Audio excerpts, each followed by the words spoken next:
ভাই রে, প্রসঙ্গ যদি হয় আন্দোলন, তাহলে বাংলাদেশি সেরা। বাংলার মানুষ সারা জীবনে যত আন্দোলন দেখে নাই, এই 9 মাসে তার চেয়েও বেশি আন্দোলন দেখেছে। যখন যার ইচ্ছে হয় তখন সে আন্দোলনের ডাক দেয়। এই আন্দোলনের নামে বাংলাদেশ এখন সার্কাস চলিতেছে। এই ভিডিওটা একটু দেখেন। একজন বাবা কতটা অসহায় হলে আন্দোলনকারীদের হাতে পায়ে ধরতে চায়। অসহায় বাবাটা বারবার চিৎকার করে বলছে, ভাই 10 মিনিটের জন্য রাস্তাটা একটু ছাড়েন, আমার বাচ্চাটা অ্যাম্বুলেন্সে, ও মারা যাবে।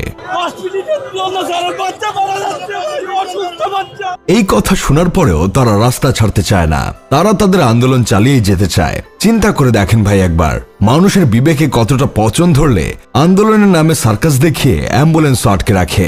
এই ভিডিওটার দিকে একটু খেয়াল করেন। একজন মহিলা চিৎকার করে বলছে, আমি রক্ত দিতে যাব, আমি রক্ত দিলে বাচ্চাটা রক্ত পাবে, কিন্তু ওরা আমার বাইকটা আটকে দিয়েছে। কে বাঁচলো, রক্তের অভাবে মারা গেল, এতে আন্দোলনকারীদের কিছু যায় আসে না। তাদের একটাই কথা, তাদের দাবি না মানা পর্যন্ত তারা রাজপথ ছাড়বে না।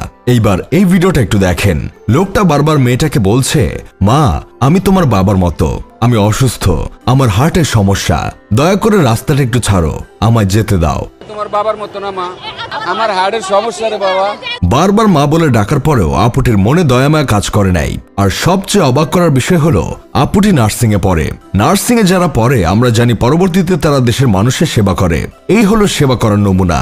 এই ভিডিওতে প্রিয় আন্দোলনকারী ভাইটি বলছে, এইচএসসি পাশ করে 3 বছর 3.5 বছর একটা কোর্স করে আপনি কি আবার এইচএসসি সমমানের একটা সার্টিফিকেট নেবেন? ভাইটি নিঃসন্দেহে ঠিক কথা বলেছেন, এটা কোনোভাবেই মেনে নেওয়া যায় না। এখন আমার কথা হলো, আপনি যখন এই কোর্সে ভর্তি হন তখন কি আপনার ব্রেন মাথায় ছিল না, নাকি রাস্তা দিয়ে হেঁটে আসার সময় উষ্টা খেয়ে মাথা থেকে ব্রেন খুলে পড়ে গিয়েছিল? কেউ তো আপনাকে জোর জবরদস্তি করে হাত পা বেঁধে ভর্তি করে নাই, আপনি তো সবটা জেনেই ভর্তি হয়েছিলেন। তাহলে এখন আন্দোলনটা কিসের? আমি কোথাও ভর্তি হলে সেটা আগে নিশ্চয়ই যাচাই বাছাই করব। সেখান থেকে পাশ করলে আমাকে কি সমমানের সার্টিফিকেট দিবে সেটা আমার আগেই জানার কথা। সব জেনে ভর্তি হবার পর এখন রাস্তায় এমন সার্কাস দেখানোর মানে কি?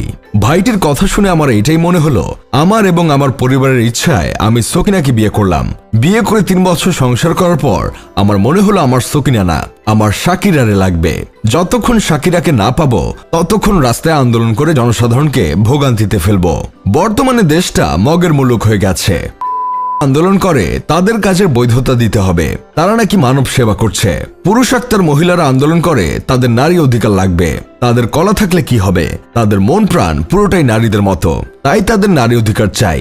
কাজের বুয়ারা ম্যাডাম বলে ডাকার অধিকার নিয়ে রাস্তায় আন্দোলন করে, তাদের বুয়া বলে ডাকা যাবে না, তাদের আপা বলে ডাকতে হবে।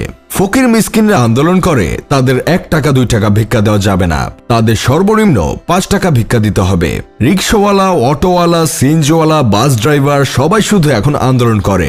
না জানি কোনো একদিন হয়তো দেখা যাবে বিমানের পাইলটরা রাস্তায় আন্দোলন করছে। তাদের দাবি হবে শুধু আকাশে না, তারা ঢাকার রাস্তায় বিমান চালানোর অধিকার চায়। এইসব আন্দোলনের নামে সার্কাস দেখতে দেখতে আমজনতা এতটাই বিরক্ত যে তারা এখন বলতে বাধ্য হচ্ছে, এই অসভ্য জাতির জন্য স্বৈরাচার হাসিনাই ভালো ছিল। যাই হোক, শেষমেশ আমি গোলাম হোসেন একটা কাজের কথা কই। ডক্টর ইউনূস হয়তো মনে মনে এখন এটাই ভাবে, এই জাতির দায়িত্ব নিয়ে অনেক বড় ভুল করে ফেলেছি, দেশের উন্নয়ন করব কখন? আন্দোলন সামাল দিতে দিতেই কিডনিতে ব্যথা শুরু হয়ে গেছে।